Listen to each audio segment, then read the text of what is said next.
Good morning again, guys. Hope everybody's having a great day and a great week. We certainly are. We've got a little bit of an overcast today here in Arizona, but looks like it's going to be a nice day, somewhere up around 100, maybe showers this afternoon. Anyway, all right, question of the day. Let's get on it. See what we got here.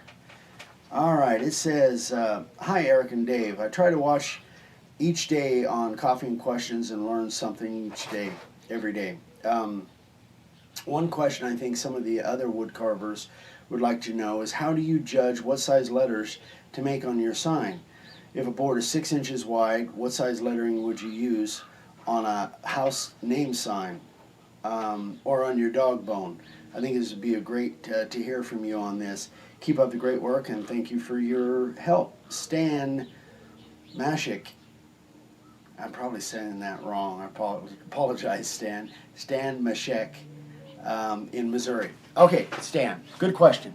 So here's how I go about it. The general rule is I use as big a letters as I can get on the board for what they want on the sign.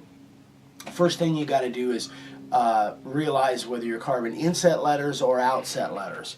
Outset letters, obviously, you need a little bit more room to get around them. So let's just take this dog bone, for instance. These signs, by the way, have been kicking around the shop for a while. So these are 1-inch inset letters. I could put these almost right next to each other if I wanted to, but because the dog's name was fairly small, fairly short, I could use big letters. Now, in contrast to that, if it was getting really crowded and I couldn't use 1-inch letters, like on this little ribbon sign, I had to drop to 3/4-inch letters because the names, now if it was Al and Sue, I probably would use 1-inch letters. So, you know, the general rule is just use as big a letters as you can for what you have to put on the sign.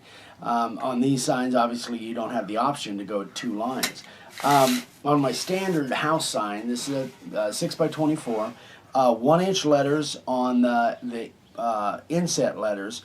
But now, if they wanted 3 or 4 or 5 names, I might have to drop to 3/4-inch letters in order to fit it all on there. I might even have to raise this up, and I've had it where I had to use the whole length of the sign, using either 1-inch or 3/4-inch.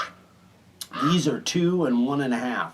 Now I could, if it was a real short name like Lee, I could use all 2-inch because it would fit. So, you know, again, it depends on how much room you have and what they want on the sign.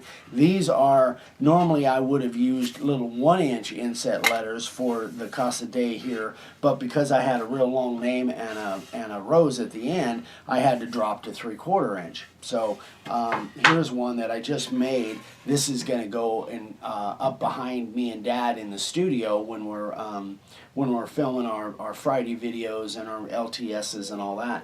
So anyway, I wanted to use a 24-inch ribbon, but I couldn't get 1.5-inch letters all outset on a 24-inch ribbon, so I went to a longer ribbon. For me, I rather than using 1-inch outset letters, I wanted to use 1.5 inches to make it really stand out. So anyway, hope that answers your question. Okay, thanks, Stan. Appreciate it. Sorry I went long here, but I really wanted to kind of describe all that stuff. So everybody have a great day. Please share our videos. And remember, the LTS is coming up, and I haven't mentioned this before, but everybody that attends, you're going to get a free gift at the end. Something I've been working on for a while that I think you guys will really enjoy. So get me your email so I can send you an invite. And if you've got an invite, be sure and go on and register. Don't forget to do that. So anyway, everybody have a great day, and we'll see you next time. Bye-bye.